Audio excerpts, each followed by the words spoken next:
Kamusta kapatid? It's Great Jay sharing my journey one day at a time. And today, Sunday, 7th of June, pag-uusapan natin yung pinakamahalagang nangyari for the past week. But before that, nakita ko nga pala yung day 1 video ko from when I started all this. And pakita ko lang sa inyo just a bit of it. May nakita nga palang video si Mrs. sa TikTok at gusto niyang gayahin namin. Kaya eto. Anyway, it's been over 3 months since nanganak si Mrs. and gusto na raw niyang bumalik sa fitness. At ako naman bilang matapang na asawa, sabi ko ayoko. Kaya last week, nag-start na kaming tumakbo. Unfortunately, hindi ko siya na video. But at least dito, makita niyo naman na masayang masaya yung asawa ko. Alright. Anyway, it was posted on May 22nd, 2025. So, nasabi ko dito na we've already started to run for a week. So, basically, ang pinaka-day 1 namin ay around May 15th. So, that's where we decided to change our lifestyle and get fit. And fortunately, running was the tool at the time. Yun yung pinakamadaling gawin. Running and lifting. So, I was doing pull-ups, push-ups, and squats. I think every day of the week. So, ang dami kong pagkakamali, ano? So, ang daming injuries kasi rest days. Di tayo nag-rest eh. Malakas tayo eh. So, bakit tayo mag-rest? And from there, consistent kami up to week 10 kasi nga dina-document ko lahat. I'm posting a video about it. Kaya lang noong 22nd of May, I called it a day 1. It was the first time I decided to document the whole thing. Yung mag-YouTube, mag-Facebook videos and all. Anyway, that's the start of our fitness journey and especially running. So it lasted for I think at least 10 weeks kasi I've been documenting everything eh. I've been posting videos and documenting everything. I even have transformation videos and super cringy. I'm not sure if you're interested to see this, pero just for the sake of it, ito siya. Day 1.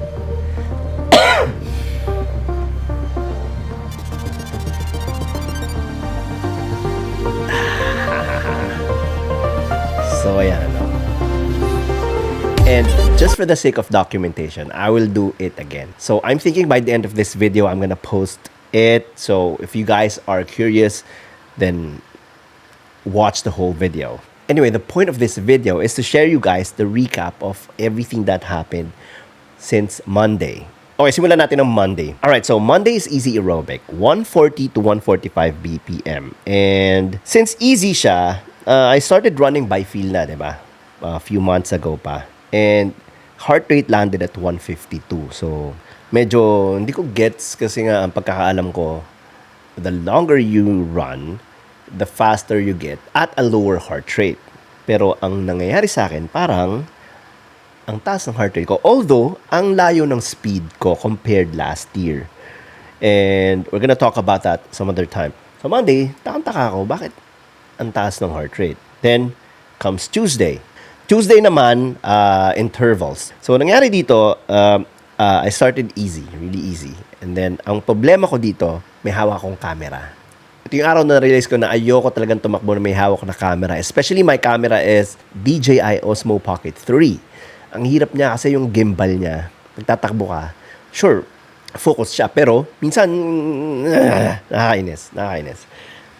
And, hindi pa doon natapos yon. Yung mga susunod na araw, I just had to record the trail. And, it was so peaceful. For me lang, it's very peaceful seeing that road. It's just me and the road. Very therapeutic. Parang, dati kasi nag-alaga ako ng aquarium.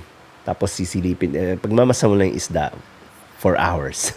So this time, ito naman yung, kinuha ko yung footage and then I still watch it. It gives me that satisfaction. Anyway, going back, so easy. I think ito yung zone 2 ko, pero hindi madaming magagalit pag dineclare kong zone 2 ito. So, I'll just call this easy. Easy yung first 2 kilometers. And then, ang problema nga lang, may hawak akong camera. So, I think nakaka-apekto rin yung heart rate doon. Pero, I'm not sure.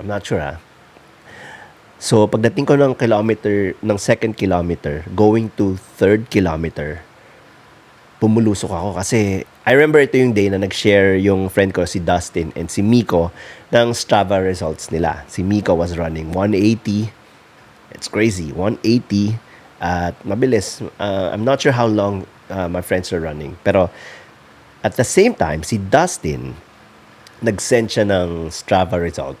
190. Meron pa nga 199. Botek. So sabi ko doon sa chat, man, huwag niyo ako pakitaan ng ganito. Kasi baka subukan ko. So, ayun nga. So, while running, pumasok siya sa isip ko. Try ko. Sige. So, I started running fast. Hindi ko siya na-control. Tapos, ang bilis ng umangat ng heart rate. And, hingal ako, ha? Iniisip ko rin na baka mag-blackout ako pag sinobrahan ko. So, medyo nagbagal ako. Ayoko nang itodo pa. Kasi nandun na ako, sa parang hirap na ako huminga.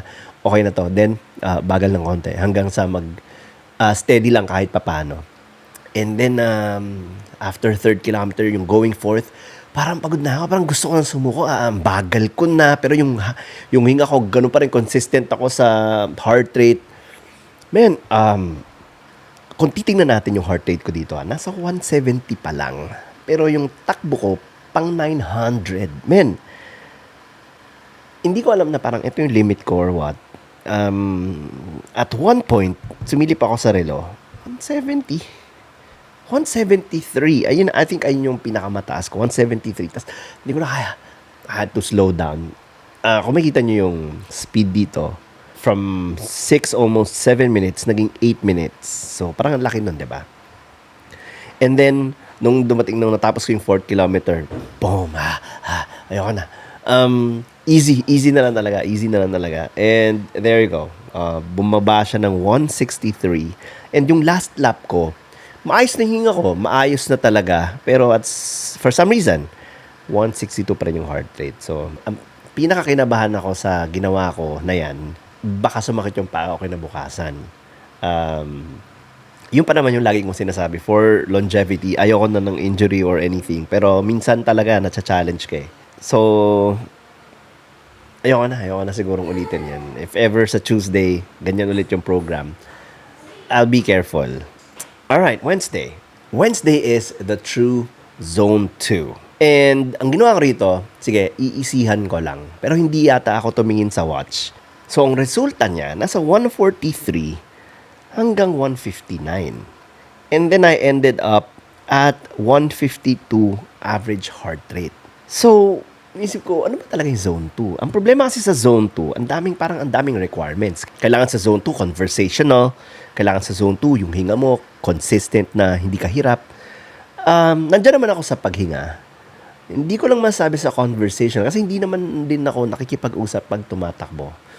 And ang hinga ko dyan is, I can't say na magiging maayos yung conversation pag ganun yung hinga ko. Pero why would I force zone 2? Yun yung nasa isip ko. Bakit ko kailangan bagala? Ito na yung okay eh. So sabi nila, there's a purpose for zone 2. Pero hindi ko naman kasi talaga alam kung ano yung zone 2 ko. 'Di ba? Ayan yung naging resulta ng run. So hindi ko tinignan yung watch. I just focus on easy. And ayan ang resulta. Now, Thursday. Thursday is 8 kilometers, 145 to 152 BPM. And ito, steady run. Tatakbo ako, should be easy with a bit struggle than easy. So, sinubukan ko yan. Tumakbo ako. And I think may factor din dito na may hawak din akong camera. I think kung wala yung camera, siguro mas mababa yung heart rate. But anyway, let's go sa run. Hindi ako tumingin sa watch. I just ran by feel. Once again. Kasi nga, yun na yung habit. Naging habit ko na siya. Pagkatapos ng 8 kilometer, bitin ako, men. Bitin ako. Parang gusto ko pang tumakbo. Tinakbo ko pa ng isa, men. Tinakbo ko pa ng isa yan. So, ang isang ikot is 2 kilometers. Inisa ko pa yan. And here's the result. Fortunately, walang masakit sa paa natin. Walang masakit. Okay lang. The only thing that I felt was tiredness. So, pagod yung paa ko. So, I told myself, since matigas yung ulo ko ng Thursday, I have to comply on Friday schedule. And Friday schedule is 6 kilometers at 140 to 145 BPM. Pero since nag-10K ako, I decided to run a recovery run. Kasi nga, tigas ng ulo ko eh. Meaning, hindi ako lalagpas ng 140 to 145. Kailangan nandun lang ako sa range na yon. So, I decided to monitor the whole run strictly. So, tingin ako ng tingin sa watch. It was the most stressful run I can think of this week, ha. Kasi, kailangan consistent ka dyan. And then, I started really slow para hindi mag-elevate kagad yung heart rate. Hindi ko alam kung tama ba yung strategy ko na ganun. So, okay naman. I started slow. At ito nga, yung time ko, almost identical lang silang lahat. Hindi mabilis, hindi magat. Pero, stress na stress ako kakatingin sa relo na, kasi tatakbo ka, di ba? When you run, and then you got into the zone, wala kang iniisip. Zone lang. Just by feel. Pero this time, alam mo yun, pag mag-drift na ako dun sa feeling na yun, I have to check the watch again. Ang taas. So, bagal. Yung effort para magbagal ka at yung effort na para bumilis kang ganun, I think may impact din yun. Ewan ko Hindi ko alam kung na-experience yun na yun. So, ang bagal mo. Kailangan mo medyo bumilis. So, may force na kailangan kang exert. And then, mabilis ka, bagal ka, may force na naman. Basta, the run is chaotic. I mean, hindi naman, pero hindi siya smooth katulad ng mga runs ko, like Thursdays. So, ayun, the run ended, nakakainis, bitin na bitin ako. Gusto ko pang tumakbo another 2 kilometers or 4. Gusto ko pang, kasi wala.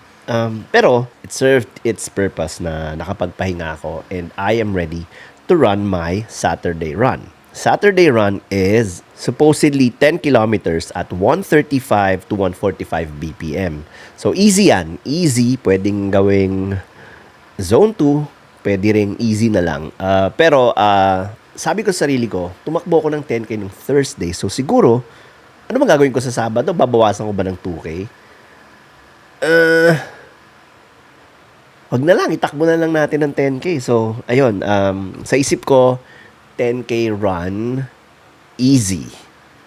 Ayoko nung kahapon. So, I told myself, hindi ko titingnan ng relo. I'll just run. I'll just run to be in the zone. Yun mo yun? Yung zone of nothingness. Anyway, the goal was for peace, right? So, takbo tayo. First kilometer, second kilometer, third, fourth, fifth. So, sakit yung tiyan ko. Alam mo yung pag nautot ka, may igit. Parang ganyan, men. So, parang, gagawin ko. Takbo pa rin ako. Malapit na yung CR. Takbo ko na lang. Kasi, parang sayang yung momentum eh. Sige, takbo ko na lang. Tsaka, hindi ako sanay yun na magdumi sa ibang lugar. So, sige, sabi ko, try ko na lang, takbo. Kahit pa paano, nakaka-stress, di ba? Kasi, ang sakit ng tiyan mo eh. Pero, as I go on, medyo nawala siya. Nawala yung, kung umano kasi humilab eh. So, medyo nawala siya. So, hanggang 10 kilometer. Okay naman yung pakiramdam. Tapos yun, it was the most satisfying run.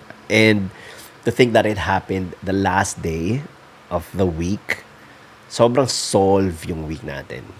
So, now, let's talk about learnings. Ang learning ko this week is to stick to your plan. Stick to your schedule, stick to your plan. Wag na tayo magpa-apekto sa, siguro kapag may makikita kayo mga Strava data, Strava results ng ibang runners sa social media. Wag tayo masyado magpa-apekto kasi hindi naman mahalaga na mahigitan natin sila. Ang mahalaga is mahigitan natin yung sarili natin or at least maging consistent tayo. Kasi kakahabol natin ng Strava ng iba, nasaktan tayo, na-injure tayo, hindi masyadong worth it, di ba? Yun na nga yung nangyari sa akin last year. Daming beses na, although hindi Strava ng iba yung nakikita ko, pero pinush ko yung sarili ko. Ngayon naman, another challenge, pag may makita kang Strava ng iba. And kung papansinin nyo ngayon, parang sipon and ubo ako. I don't know why. Probably because of the weather or yung aking allergic rhinitis. But feel-wise, wala naman tayong sakit or anything. sagwa lang ng boses natin. So next week, what I plan to do is, I plan to stick to the program. And subukan natin na talagang hindi tayo, And ayoko na tumingin sa relo and hopefully nag-increase yung aking speed or whatever. Kung alam nyo kung ano yung nangyayari sa akin, like, yun ngang naitanong ko sa past episode, past video ko na bakit ganun yung heart rate ko. Ang taas, pero mas mabilis ako, pero mas manageable yung paghinga kumpara sa mga runs ko last year. Plano ko rin i-share sa inyo yung mga runs ko last year. Siguro i-compare natin by the same day of the same year, right? Kunyari, July 19 and then July 19, 2026, ipagkumpara natin. I'll probably run it the same time, pero we'll see what happens. Oh yeah, and I mentioned I made a transformation video. And ito is week 5. Kasi it was, yung week 1 ko is when I started to try to not really lose weight. Pero it's when I decided to be consistent at running. Kasi nga 'di ba, hindi na ako consistent before dahil sa mga injuries. So, it was May 6 when I decided to run consistently. And sabi ni Strava, it's my week 5. So, unfortunately, hindi ko na-record yung weekly before kasi wala naman akong plano ulit bumalik sa YouTube eh. Good thing is, I recorded the first week ng transformation. And then, today, may video ako today and the first week. Unfortunately, the rest of the weeks wala. So, yan yung ipapakita ko sa inyo mamaya by the end of this video. So, if you guys, if you're curious on how I look on week 5, yun lang. Pero note, hindi ito weight loss journey. Hindi ito yan. This is a health journey. Ang plano natin ay maging healthy, maging malakas, longevity, maging durable and all. So, hindi rin ito super running video kasi kung makikita nyo, hindi rin naman ako sobrang knowledgeable sa running. Ang plano ko nga, if ever magka-budget, bibili ako ng road bike. One of my goals. And mag-bike din. Kaso wala tayong budget. So, yun lang. Alright, so I guess we'll wrap this video. See you guys next week. And if you guys are curious sa aking transformation, my week 5 transformation, here it is.